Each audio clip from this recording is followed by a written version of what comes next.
স্বপ্নের পদ্মা সেতুর রং হবে সোনালী। সূর্যের তাপ সামাল দিতেই মূল কাঠামোতে হালকা বর্ণ ব্যবহার করতে চায় সেতু বিভাগ। প্রকৌশলীরা জানালেন, রঙের কাজ শেষ করেই পিলারের উপর বসানো হবে স্প্যান, আর রাতে সেতু আলোকিত হবে পতাকার লাল সবুজ রঙে।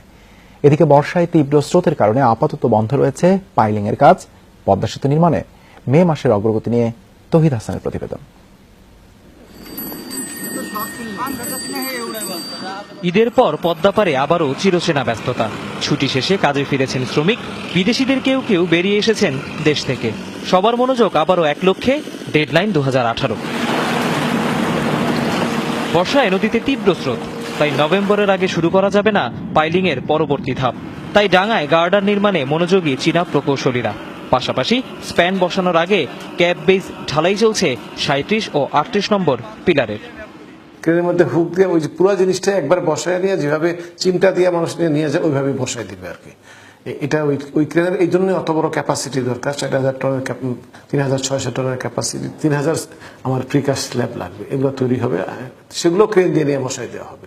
ওখানে আমাদের 6 লেন রাস্তা হবে। পদ্মা সেতুকে বাঙালি চিনেছে এই ত্রিমাত্রিক ছবির মাধ্যমে, যেখানে মূল কাঠামোর রং ধূসর, কিন্তু দিন শেষে পদ্মা সেতুর রং হচ্ছে সোনালী। এরই মধ্যে মাওয়া প্রান্তে 3টি স্প্যানে রং করা হয়েছে। সূর্যের তাপ থেকে স্টিলের কাঠামো রক্ষা করতেই এমন সিদ্ধান্ত সেতু বিভাগের। পদ্মা সেতুর রাতের দৃশ্য হবে আরো নৈসর্গিক। সবুজ ও লাল বাতির ব্যবহারে বাংলাদেশের পতাকার আদলে কাঠামোকে আলোকিত করতে চান প্রকৌশলীরা।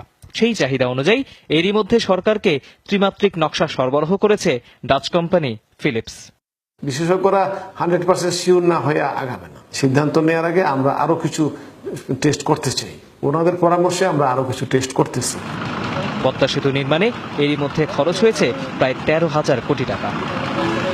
তৌহিদ হোসেন, যমুনা নিউজ, মুন্সিগঞ্জ।